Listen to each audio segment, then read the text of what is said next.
Selamat pagi, Assalamualaikum. Pagi ni nak share sikit macam mana nak close sales.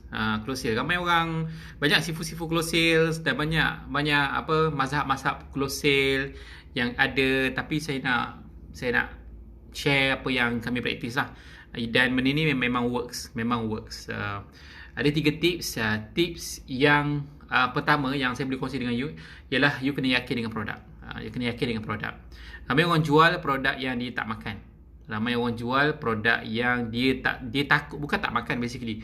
Dia takut nak guna. Dia takut, macam kami jual produk yang kami sendiri takut nak guna lebih-lebih, nak guna sebab kita tak yakin dengan dia punya kajian, dia bukan produk yang dah orang kata ada legacy, bukan ada saintis. Jadi macam yalah, kita nak berniaga, kita ambil je produk yang kita rasa boleh jual, harga okey-okey, dan kita rasa kita boleh jual, tambah pula dengan teknik-teknik marketing yang kita belajar kan. Tetapi untuk setengah orang boleh jual produk yang mereka tidak yakin.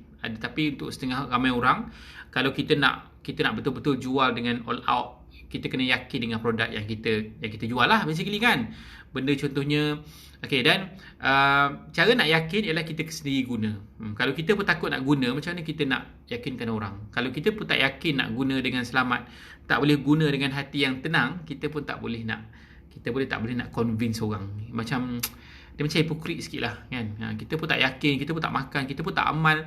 Kita nak suruh orang amal, kita nak suruh orang beli banyak-banyak, kita nak suruh orang beli selalu, sedangkan kita pun tak boleh nak jual kepada diri kita sendiri. Pertama, tips dia ialah yakin dan jual kepada diri sendiri.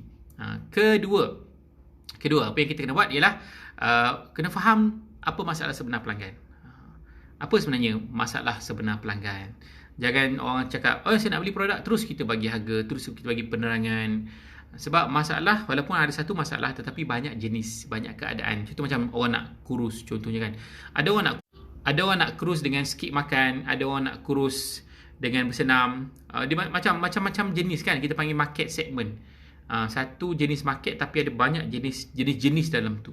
So kita kena tanya betul-betul lah dia macam mana, apa rasa dia, apa kesusahan dia sekarang, apa yang dia nak improve. So macam sebelum ni dah cuba apa-apa produk, apa pengalaman. Jadi daripada situ kita tahulah apa expectation daripada prospek pelanggan tu. Jadi mudah untuk kita sesuaikan produk dengan keperluan pelanggan. Contoh macam saya, kita ada banyak pilihan produk. Kita ada lebih 40 jenis. Waalaikumsalam, Aimi. Kita ada 40 jenis pilihan produk, dan produk ni boleh menepati pelbagai bajet, pelbagai tahap kronik. Ada yang sangat kronik, kita boleh bagi yang ni. Ada yang kurang bajet, kita boleh bagi yang ni. Jadi banyak. Jadi bila kita tahu, mudah untuk kita cadangkan kepada dia. Next, tips yang ketiga ialah elak bagi harga dulu. Kenapa kena elak bagi harga dulu? Okay, ada mazhab kata kena bagi harga terus, ada mazhab jangan bagi harga dulu. Tapi apa yang saya biasa buat ialah elak bagi harga. Sebab apa? Sebab prospek belum tahu nilai sebenar produk tu. Dia belum tahu nilai sebenar. Kalau kita kalau dia cakap kata saya bagi contoh kan. Okay, berapa harga kereta? Orang tanyalah, contoh saya adalah penjual kereta, 30,000. Mahal ni, 30,000. Mungkin orang tu nak kancil, tapi kita bagi tahu 30,000 ni sebenarnya spek dia macam ni. 30,000 ni adalah contohnya BMW. Murah kan? So bila orang tahu nilai, jadi dia boleh lebih rasional dengan harga yang kita bagi. Jadi apa yang kita boleh buat, apa yang you boleh buat, kalau sebelum ni asyik selalu bagi harga je, senyap. Lepas bagi harga je, pelanggan senyap. Walaupun pelanggan prospek tu datang memang nak survey, tapi tak sebenarnya survey kita tak boleh close sale. Dengan teknik-teknik yang kita ada, yang kami ada, walaupun orang tu survey, kita boleh close sale. Sebab kenapa dia survey?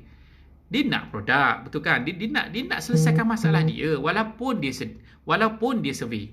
Waalaikumsalam, Ungku Akilah, terima kasih join saya. Walaupun dia survey, orang cakap dia survey, kenapa tak close sale sebab survey? No, bukan. Dia survey sebab dia ada masalah tu. Kita tak tahu tahap kronik dia 5% ke, 10% ke, 30% ke, 50% ke. Dengan kita close sale dengan dia, berbual dengan dia dengan cara yang betul, Jadi mudah untuk kita faham. Mudah kita faham kerana orang membeli dengan orang yang mereka suka dan orang yang mereka percaya. Salah satu bila kita dengar apa masalah dia, kita dengar apa masalah sebenar dia, apa yang dia nak. Sebab mungkin penjual lain tak dengar. Tanya tu sebagai harga, tanya tu sebagai harga. Jadi macam bukan macam robot, maksudnya tak adalah rasa orang tu nak bantu kita. Bila kita tanya pasal dia, kita concern pasal dia, dan memang orang tu gemuruh. Semua orang nak PM, nak tanya harga dulu. Betul. Semua orang nak tanya. Tapi kita boleh je berbincang dengan dia. Beritahu tak apa, saya boleh bagi tahu harga, tak ada masalah, tapi saya nak bagi tahu fungsi dia dulu. Saya nak faham dulu dengan lebih jelas apa masalah yang awak hadapi. Jadi mudah saya nak sesuaikan dengan produk yang saya ada. Untuk anda yang ada banyak produk lah, macam kami, kita banyak produk, kita boleh pergi serendah RM37, setinggi RM400, dan kita boleh ada banyak package produk yang boleh mencecah ribuan ringgit untuk orang yang mampu, orang yang nak. Ada orang yang tidak mampu, tidak tu, dia boleh ambil yang bawah 100. Banyak pilihan, sangat banyak pilihan. So supaya kita bagi cadangan yang sesuai dengan dia, kita kena tanya soalan. Jadi itulah saya nak kongsi dengan anda semua. Mungkin dalam keadaan sekarang, dalam keadaan mungkin kuasa membeli kurang, jadi kita kena improve kita punya cara kita close sales. Sebab dah lah yang datang kurang, close pun lagi kurang. Tak maulah kan, kita biar datang, walaupun datang kurang, kita nak close semaksimum yang mungkin. Dan dalam bisnes yang saya buat ni, dalam bisnes Ultimate ni, walaupun datang tu sikit, kita boleh dapatkan lagi pelanggan kepada pelanggan di kalangan network pelanggan kita. Pelanggan kita, customer kita tu, dia ada ramai lagi, mungkin beratus orang lagi network dia. Kita boleh dapat pelanggan tu juga. So jadi kalau anda nak explore benda tu, anda nakkan bisnes yang kita boleh growing dengan pelbagai cara yang simple dan mudah rendah, boleh PM saya, boleh komen, saya boleh explain pada anda lah. Dan benda ni memang kalis COVID. Benda ni adalah kalis musim, kalis COVID. Kita tak ada musim. Permintaan sepanjang tahun, sepanjang zaman, selagi manusia itu hidup. Itu je lah saya nak kongsi pada anda. Semoga bermanfaat. Kalau okey, you boleh share saya punya live ni kepada wall anda. Mungkin ramai kawan-kawan kita yang masih bermasalah dengan close sale.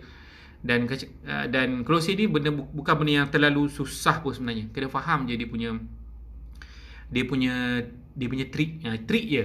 Trik. Ramai orang belajar flow close sale, tapi orang tak faham trik tentang close sale. Menyebabkan ramai orang terlalu gelojoh nak close sale, terlalu gelojoh nak jual. Bila kita bantu dia, kita akan dapat duit. Terima kasih. Assalamualaikum warahmatullahi wabarakatuh.